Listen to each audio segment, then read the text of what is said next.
Thrawn Ascendancy Greater Good followed Thrawn Ascendancy Chaos Walking, dropping in April of 2021, 7 months after Chaos Rising, and again follows our leading Chiss, Thrawn. It is set in 18 BBY, and much like the previous entry of the series, is a long, complex, and strange novel.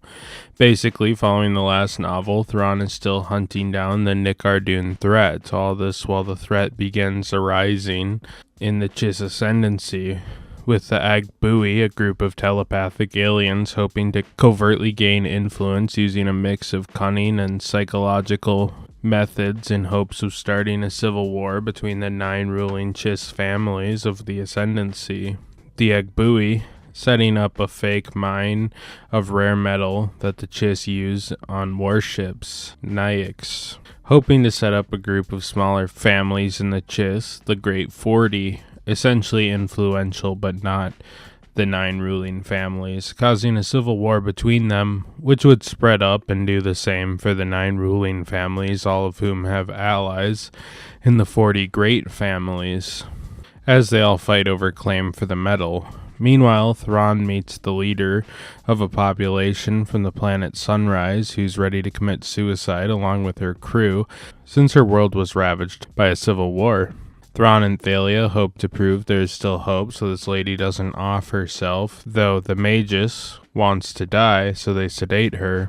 As Thrawn, Thalia, and his first captain, Sumatra, ponder this, they wind up getting caught up in the Agbui conflict, running into the Grey Strike's leader, who left the Nicardoon campaign on a family matter, since her family is one of the Great 40. All of this while Thrawn notices that a further 2 families have all done the same. A bunch of families ended up in a heated confrontation, but Thrawn dreams up faking an assault on the ships, sending Trojan horses, basically, then crashing a transport into the mine, seemingly destroying it, putting an end to the conflict for the time being, since there would be nothing to fight over. The events of that battle ended up kind of shrouded in mystery to the wider Ascendancy, which emboldened Thrawn and his allies and enraged the people who want to tear down the controversial Thrawn. Thrawn is back in this novel again as our lead, in a book that shares a similar structure to its predecessor, sharing memories and modern events throughout the book's run, although this time the memories aren't actually Thrawn's, rather they follow the Agbui, with Jixtus, a Grisk, at the company's head. More on that in a second. Thrawn is actually pretty secondary in this book, but the points of his character in this trilogy are here. I think one thing this trilogy does that surprises me is how it insists Thrawn isn't a villain and is actually rebelliously fighting for what's right over what is protocol largely. He is a war master through and through and makes some tough decisions, but he is a good guy at heart who wants to put the wider Ascendancy first. This book is really the book that made me think Thrawn as the cold-hearted villain he is, more famous as being, maybe sort of a hard sell. Though upon reading Outbound Flight, which granted is Legends, it is pretty much undeniable that Timothy Zahn didn't do this on accident, and that he intends Thrawn to basically be a hero that ended up on a villain's path, not too dissimilar to Anakin Skywalker in the main saga. In this book, he's pretty clever, which is fun. He kind of likes playing the macro game, even beyond his ship. Over some of the ship combat we see in these books or films where it's just kind of ship shoots other ship and calls it a day. Things play out in very interesting and unique ways. The final battle being a mix of psychological warfare as well as actual warfare as Thrawn tries to carefully weave his way around an all-out Chiss civil war over a mine that was discovered.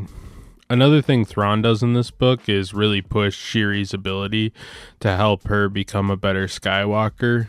More about that in a second as well. Aralani is on a mission to wipe out the remnants of the Nicardoon threat from the previous novel, though she starts finding these Nicardoon are already wiped out, realizing that there are meteorites with missile capabilities causing many of these ships to get destroyed. Aralani is mostly on the front lines in this book, though she has some issues with Thrawn lately and his off-the-book activities, being a little upset with the guy.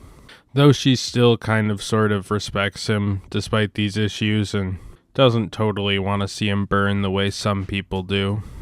Thalius is officially the caregiver of Shiri now. In the first novel, she was sort of sneaking around to fill this role.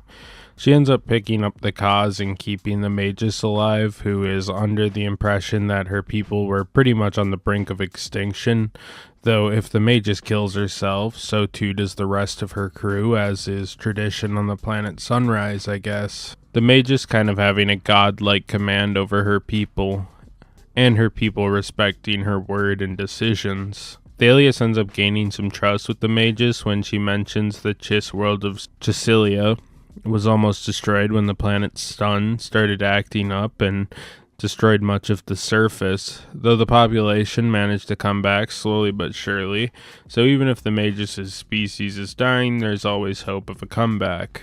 The Magus believes in the Beyond, or as the Chiss call it, the Third Sight, or as we know it, the Force, and that belief in the Beyond is also to buy Thalius some time to keep the Magus alive. Thalius also gets to play Warlord a bit, since the Magus is under the understanding that she's a high-ranking member of the Chiss Ascendancy, something that was used previously in the New Jedi Order novel Rebel Stand when Jaina Solo pretends to be the Queen of the New Republic to trick the Yuuzhan Vong. Anyhow, this helps buy her time and is eventually found out that the Grisk held the planet and that things were not as bad as the Magus believed.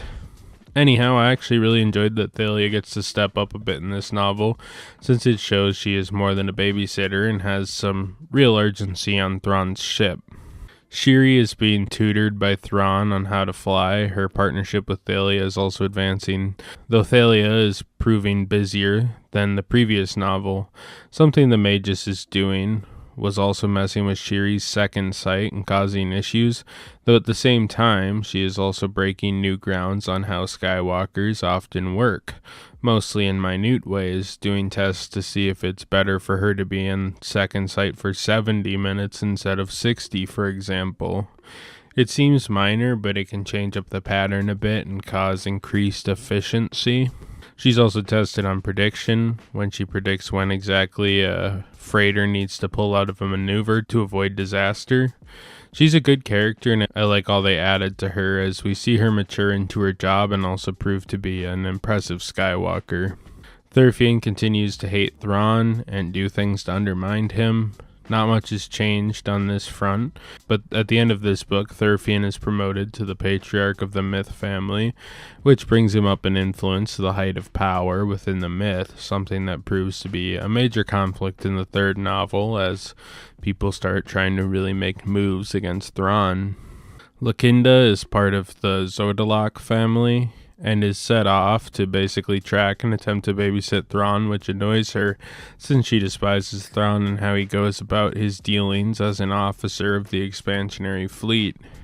Eventually, during the crisis over Sunrise, over the mine, Lakinda sees what Thrawn sees, that this is a Grisk plot and that the ruling families will ultimately go to war over metals in the mine, causing absolute disaster for not an incredibly good reason. At this point, her views on Thrawn kind of shift and she becomes more of an ally to him moving forward. Jixtus is a Grisk, a species that is kind of a stand-in for the Yuuzhan Vong in canon, though not really at the same time. Timothy Zahn said that he views the Grisk as the far outsiders from Outbound Flight, though those were pretty explicitly the Yuuzhan Vong since biotechnology was mentioned a few times in that book, something that the Grisk don't have. Anyhow, these guys are a fair bit different, and Jixtus was the Chiss's first real connection to this alien race since they were beyond the Sunrise Mine incident. He was in part behind the Nick Ardoon stuff and General Yiv from the first book, and just really wants to do whatever he can to get rid of the Chiss.